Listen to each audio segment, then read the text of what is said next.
Olá, boa tarde, tudo bom com vocês? Vamos para mais uma aulinha de geografia? Então, hoje a gente continua falando um pouco mais sobre as regiões polares, tá? Então, vamos iniciar. Na aula passada, a gente colocou aí para vocês algumas informações sobre os aspectos, né, desse continente, sobre as condições naturais desse continente, né, que é um dos mais isolados do nosso planeta, né, de todo o globo terrestre aí.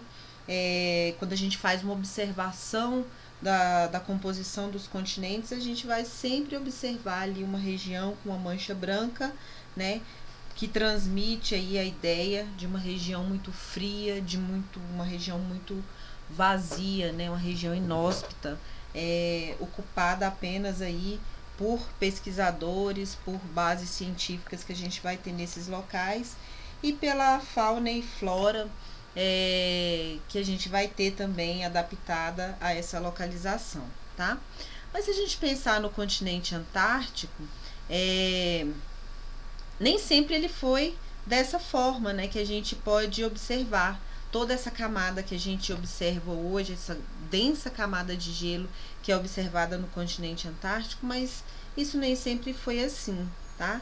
Se a gente retomar há milhões de anos atrás, essa região ela já esteve conectada a outros continentes, né, no período que corresponde aí a esse período que a gente chama de Gondwana, né, que era o período do megacontinente, aonde a gente tinha a América do Sul, a África, a Oceania, tá?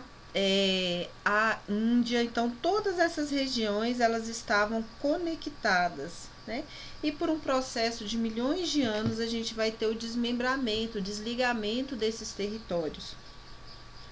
E aí, se a gente pudesse retirar toda a camada de gelo, né, que a gente tem nesse continente, a gente conseguiria observar todo o relevo desse território, né, todas as suas formas. Então, nesse território vai ter planícies, planaltos, depressões, né, áreas montanhosas, as áreas de cordilheira.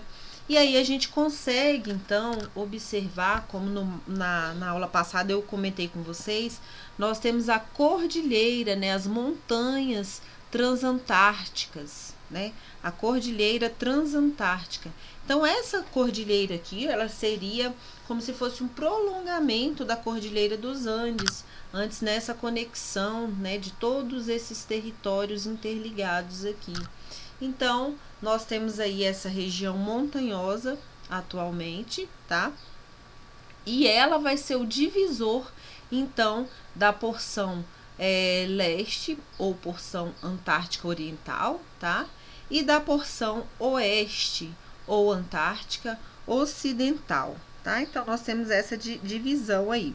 Então, essa porção oeste, ela vai ser formada por materiais de origem mais recente, tá? Então, nós temos uma região com maior altitude, mais montanhosa aqui nessa parte. Nós temos a Península Antártica, tá? Então, uma região que apresenta maior altitude, o maciço Vinson, 4.897 metros. Nós temos o outro Monte Tirré, 4.852 metros, tá? Então, uma região de formação mais recente. E nós vamos ter, então, algumas ilhas que, por causa da região muito gelada das calotas polares, nós vamos ter essa conexão formando essa península aqui, tá? Então, seriam várias ilhas espalhadas por esse território e por causa da condição da temperatura muito fria, a gente vai ter essa interligação, né, dessas várias ilhas nessa região. Na porção leste, então, nós vamos ter uma parte mais extensa, né, e uma formação mais antiga, um escudo cristalino mais antigo, formando uma área de planalto, tá, mais extensa aqui, como a gente pode observar nessa região, tá bom? Então, nós temos aí, lembrando que a gente estudou a região antártica, ela vai desde a região, né, que a gente denomina aí o polo sul geográfico do planeta, tá? E aí seria o Círculo Polar Ártico, né, que compõe essa... Oh, desculpa, deixa eu só voltar aqui. O Círculo Polar Ártico compreendendo essa região, né? Mas a gente vai extrapolar o Círculo Polar Ártico aqui. compreendendo toda a região, mas a gente vai extrapolar em algumas áreas, tá? Aqui da península, algumas manchinhas aqui, um pouquinho esse território antártico, ok? Então, aqui nós vamos ter o meridiano de Greenwich, 0 graus, tá? Do outro lado, a linha internacional de mudança de data, que a gente já estudou isso em outros momentos. Então, vamos lá, vamos falar um pouquinho da descoberta desse território, tá? Então, imaginem que a Antártica, antigamente, ela era chamada de Terra Australis, tá? Mesmo antes de ser descoberta, alguns estudiosos, alguns elaboradores, produtores de mapas, né? Eles já tinham ideia, já acreditavam na existência desse território. Então, desde o início do século XVI, alguns navegadores, né, apoiados aí por seus estados, cada um por suas regiões, eles começaram a se aventurar através de longas viagens, né, cada vez mais buscando esses territórios, buscando a região sul. Então, já na crença da existência desses locais, eles foram se aventurando. Mas o que a gente tem que ter em mente, gente? Naquele período, a gente não tinha todos os recursos tecnológicos que a gente tem hoje, né? Então, era muito na garra, na bravura mesmo, que esses navegadores saíam em busca desses territórios, né? E muitos mesmo, por causa das condições severas que a gente vai ter do clima, né? Eles perderam suas vidas, né? Na conquista, né? Na busca de conhecer esses territórios. Então, a primeira ideia que surgiu aí, o primeiro que mencionou isso foi esse John Biscoy, em 1831, né? Ele já sugeriu a existência desse território, da Terra Australis, né? E das várias ilhas também, ele já mencionou nos seus estudos aí esse território, tá? No fim do século XIX, entre 1898 e 1899, esse oficial aqui, o belga, Adrien de Gerlache, e sua equipe, tá? Eles conseguiram ter acesso à Península da Antártica, tá? Então, foi os primeiros ali a chegar nesse território e fazer, então, os pequenos estudos ali. Na equipe dele, a gente ainda tinha o polonês Henryk Arctowski e o norueguês Roald Amundsen. Então, esse Amundsen, ele foi muito importante, tá? Porque ele foi o primeiro, né, a conseguir chegar no Polo Sul geográfico. Olha só, o percurso que Amundsen fez. Então, eles chegaram pelo Mar de Ross, né? Amundsen, como eu falei para vocês, tem nacionalidade norueguesa, tá? Então, ele partiu em 19 de outubro de 1911. Ele partiu dessa região do Mar de Ross, mais especificamente na Ilha das Baleias, tá? E ele viajou quase 2 meses aí, utilizando o que, gente? Ele utilizou trenós, né? E esses trenós, eles eram puxados por cães. Então, 52 cães puxaram, né, esse oficial, né, que buscava então desbravar essa região. Então, de acordo com os registros que a gente tem, em 14 de dezembro, como está mencionado aqui, de 1911, ele conseguiu atingir aí o Polo Sul geográfico, tá? Então, a partir desse momento, ele foi o primeiro homem, né, a chegar nessa extremidade. Depois, a gente teve também um outro oficial que buscou também essa localização, mas ele fez um percurso um pouco diferente, tá? E ele era inglês e o nome dele era Robert Falcon Scott, tá? Então, Scott, ele partiu também, ele partiu da ilha de Ross no dia 2 de novembro, tá? E ele saiu com 4 companheiros. Ele chegou ao destino final no dia 17 de janeiro. E ele já encontrou lá afixada, né, a bandeira da Noruega e também uma carta que foi deixada por Amundsen, tá? Só que eles não tiveram aí tanta felicidade, né? Durante o retorno, 2 componentes da equipe do Scott morreram, tá? Durante o retorno deles, por causa das condições severas aí do frio. Aqui a gente tem o simbolismo, mais ou menos a localização posterior, né, que foram encontradas.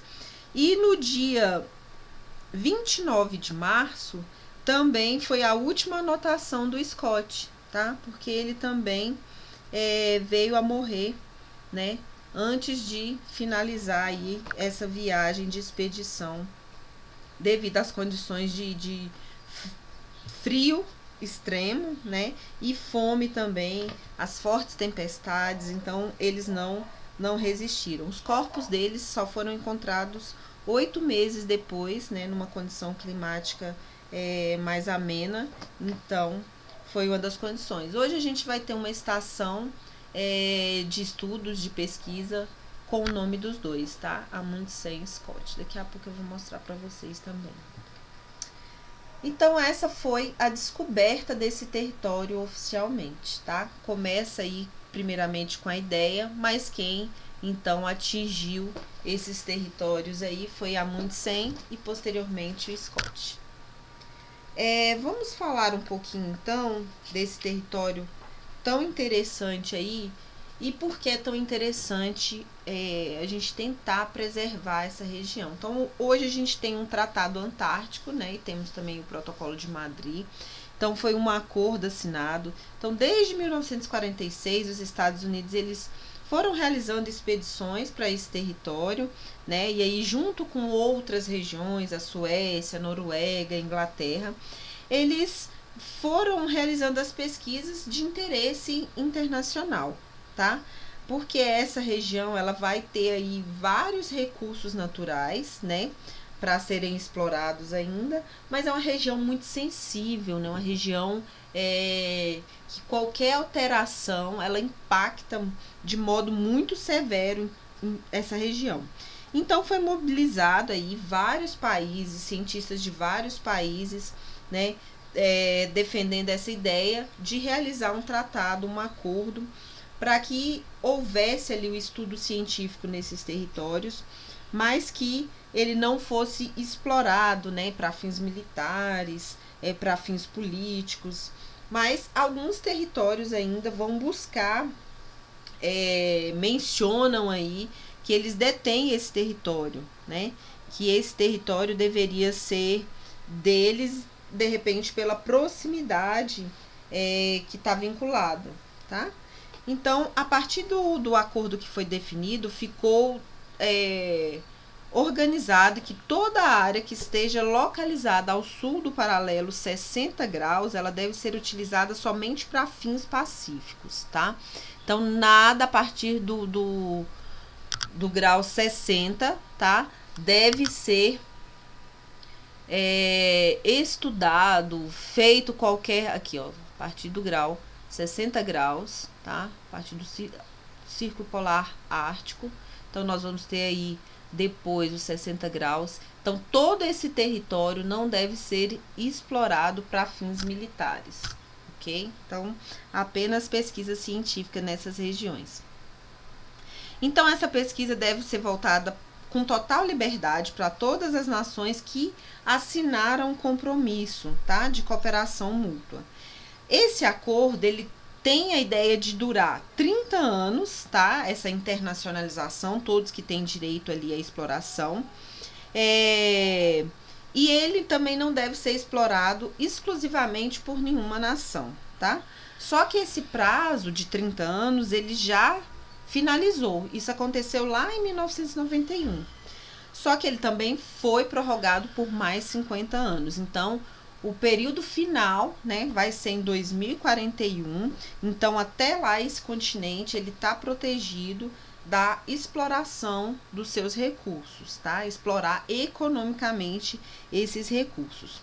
E aí, como eu falei para vocês, alguns territórios ali, a Argentina, o Chile, né? Então, eles defendem que esse território, devido à sua aproximação, né, ele deveria ser vinculado, né, à Argentina ou ao Chile. E alguns outros países, Austrália, França, Grã-Bretanha, Nova Zelândia, Noruega, eles já realizaram uma divisão desse continente também lá em 1934, tá? Só porque ela não foi reconhecida, logicamente, por Estados Unidos, pela ex-União Soviética, por várias outras regiões. Então, apesar de ter divergências, tá, o Tratado Antártico ele tem 42 associados. Inclusive, o Brasil faz parte desse grupo, tá? E o Brasil entrou a partir de 1984. Então, foi a primeira expedição que a gente fez para esse território. Então, vamos ver, o Tratado da Antártica ele foi assinado em Washington em 1959, tá? Qual que é a ideia inicial? Então, temos 14 artigos aí que tem a proposta de preservar esse local, de não permitir que se torne um objeto de discórdia internacional, tá? Então, ele estipula que a Antártica só pode ser utilizada para propósitos pacíficos, proibindo atividades militares, como estabelecimento de bases militares ou teste de armamento. Então, é proibido qualquer tipo de atividade nesse sentido, garante a liberdade para a continuidade da pesquisa científica. Então, foi assinado por um período de 30 anos e agora a gente assinou por mais 50 anos, né, esse tratado. Então, está vigente até 2041. Promove a cooperação científica internacional, incluindo a troca de informações sobre a pesquisa e pessoal, exigindo que todos os resultados sejam disponibilizados livremente, né? Então, tem comum acordo, eles vão partilhando as informações científicas aí. Ele proíbe novas reivindicações territoriais, como as realizadas por essas regiões mais próximas, proíbe explosões nucleares e eliminação de dejetos radioativos no local, prevê inspeções a serem realizadas por observadores nomeados por qualquer um dos países membros em navios, estações e equipamentos na Antártica, para garantir o cumprimento do tratado. Então, tem equipes que vão ali fazer inspeções, tá? De maneira inopinada, em qualquer uma das bases que a gente vai ter ali de pesquisa científica, tá? Exige que países membros divulguem antecipadamente o plano de atividade de suas expedições, né? Então tem que ser algo muito organizado para eles entenderem como está organizado toda a pesquisa ali de cada região. Prevê reuniões periódicas entre seus membros para analisar medidas que possam contribuir com os objetivos do tratado e estabelece mecanismos de solução de controvérsias e a possibilidade de emendas ao tratado, tá? Então, tem uma série de acordos vinculados. Aqui, a gente vai ter um marco, né, nessa região e a gente vai ter as bandeiras de todos os países signatários desse Tratado da Antártica, tá? Então, esse ponto aqui é o marco do Polo Sul, né? Que fica na estação, lembra que a gente falou dos desbravadores que chegaram na extremidade do Polo Sul? Então, é a estação Amundsen Scott, tá? Então, ela tem essa simbologia aí, tem o marco do Polo Sul e a bandeira fixada de todos que fazem parte do Tratado Antártico. Tá? Então, isso é muito importante para a gente entender esse território, né? Que ele tem um tratado que regulamenta a segurança dessa região, a exploração econômica dessa região, tá bom? E aí nós, como Brasil, né, temos ali a nossa estação, que é a estação Comandante Ferraz. Então, a gente, para poder localizar, nós temos aqui o Polo Sul, né? Ela está localizada a 3.115 quilômetros num eixo de forma reta, né, a estação Comandante Ferraz. Só que o que acontece, gente? Essa estação, ela incendiou, né? Foi um incêndio de graves proporções, ele destruiu 70% da estação. 2 pessoas perderam a vida também durante essa situação. E aí a gente perdeu muito equipamento científico, né? Muito material já de pesquisa desenvolvida que a gente teve nesse território. Então, foi uma perda inestimável, né? De tanto trabalho já desenvolvido nesse território. E aí a gente tem a Proantar, né, que regulamenta toda essa região. É um projeto da Antártida aí. Ela removeu todos os escombros, né, e encaminhou o que restou de material para o Brasil, né? E aí a gente realizou um novo projeto para uma nova estação, muito moderna, inclusive, que foi construída nesse território. E aí a dificuldade de construir por causa dos ventos aí muito fortes que a gente vai ter na região, mas hoje a gente tem uma base totalmente moderna, com vários laboratórios, né, para desenvolver. Colocaram energia limpa, energia eólica, aproveitando aí as condições que a gente tem nessa região, tá? Então, só um pouquinho para a gente entender também. Eu peguei uma matéria aqui que fala da Super Interessante, que fala um pouquinho, né, da reinauguração dessa base da Estação Comandante Ferraz, que se localiza aí na Antártida. Então, a reinauguração, ela apresenta um passo importante para a ciência, né, logicamente. É uma das maiores estações de pesquisa da Antártica, conta com 17 laboratórios, então vai pesquisar ali, gente, as mais diversas áreas, né? Medicina, química, microbiologia, oceanografia, meteorologia. Então, principalmente os dados meteorológicos são muito importantes, né? O estudo, porque ali a gente vai mencionar nessa questão do aquecimento global. Então, o primeiro impacto é nessa região. E aí é muito importante a gente ter uma base de estudos nesse local, que ela vai nos auxiliar até para a gente ter essa previsão meteorológica muito antes, né? Auxiliar aí os produtores agrícolas, né? Toda a população por causa dessas condições. A Antártica é interessante por suas condições climáticas, bem como particularidades e extremas, né? Ela é o melhor lugar para se estudar o impacto nas mudanças climáticas, como eu já falei, porque tem pouca interferência humana. Então, a gente estudou os povos nativos desses territórios, né? Mas na Antártida a gente vai ter população mesmo, são os pesquisadores que vão estar nessas bases, né? Realizando suas pesquisas aí. É possível detectar, então, o aumento da temperatura global, o derretimento de geleiras, o aumento do nível dos oceanos com muito mais precisão, né? Essa região é considerada um termômetro do aquecimento global. Então, gente, a nossa aulinha de hoje era basicamente isso, né? Para a gente falar um pouco mais sobre essa região tão importante, para a gente conhecer aí como foi desbravado, né? Foi das últimas regiões exploradas. O continente explorado, então, foi o último, né? E aí a gente vê a dificuldade que é a exploração desse território, já que a gente tem o Tratado Antártico que vai proteger toda essa região, tá? Então, qualquer dúvida, eu estou à disposição e a gente se encontra na nossa próxima aula. Até lá!